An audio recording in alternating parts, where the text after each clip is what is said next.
You've been thinking about them too, haven't you? The stones. I saw it in your eyes the moment you walked in. That itch in the back of your mind, like something's tugging on a thread you haven't quite found the end of yet. The willows are quieter today. Not still, just quieter.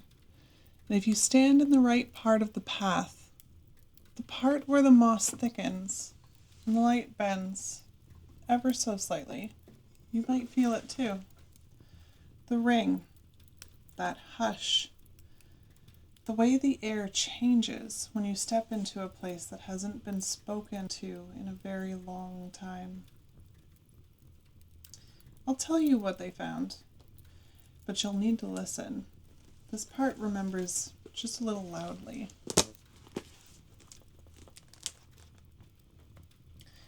It had rained again the night before.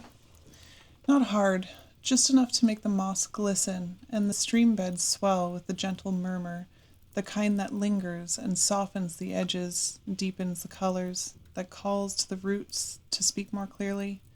The lantern keeper returned to the path just after dawn.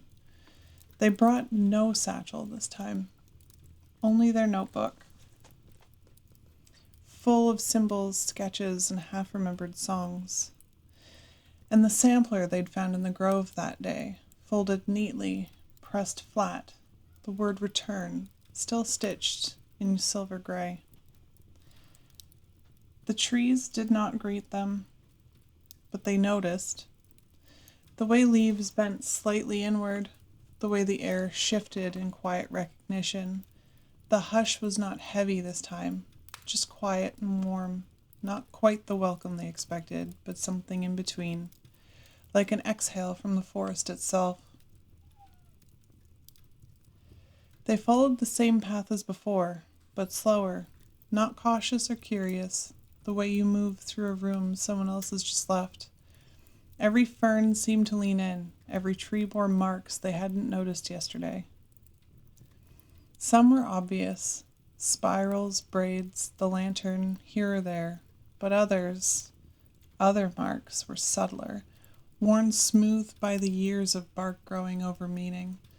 Shapes you could only see if the light caught them sideways, curves and crossings that mirrored the margins of their notebook, half seen, half known, like a memory surfacing through the trees themselves.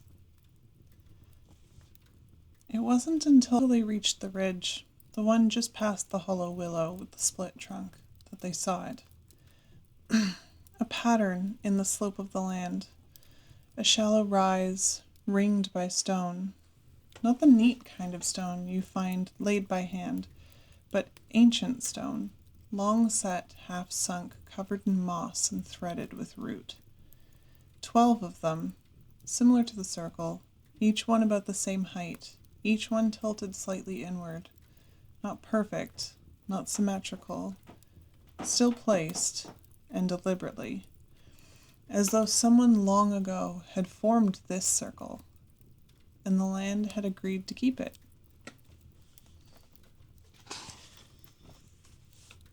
They stopped slowly between the first stones, breath held without meaning to. It felt like stepping into a room that hadn't been opened in years, but still remembered what it was meant for. They moved clockwise, fingers trailing over the surface of each stone. Most were covered in lichen and age, but here and there, symbols were etched.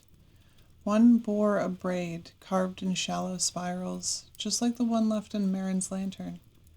Another had a lantern etched faintly into its surface, so fine it disappeared when touched. A third stone held no symbol at all, but bore a single thumbprint-sized dip, smooth, worn by time, as if it had been touched again and again, not with force, but with care. At the center of the circle, the moss thickened into a soft green carpet. The lantern keeper knelt, pressed a palm to the ground, and waited. They didn't know what they were waiting for, only that the space itself asked for stillness.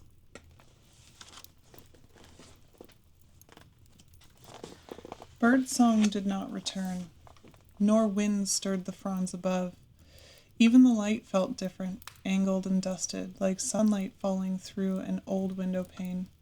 They opened their notebooks slowly, flipped through sketches and diagrams, symbols and scraps of verse, until they found the page, a circle, 12 markers, each with a small icon beside it.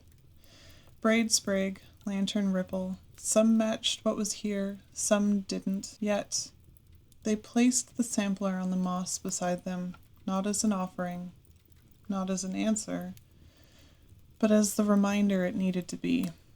Its stitches shone faintly in the dim. The thread for return caught the light and held it, just for a moment. And in that moment, the moss beneath their hand warmed slightly, not from the heat, still from the memory. They looked up. Across the circle, a patch of moss shifted, only a little, but enough. They crossed carefully and brushed it aside. There on the stone's surface, a sigil they hadn't seen before.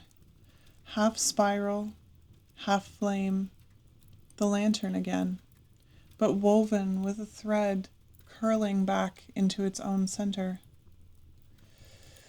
They touched it lightly, and the hush deepened, not darkly, but with that same kind of purpose, like the space had been waiting for that exact moment to begin remembering out loud.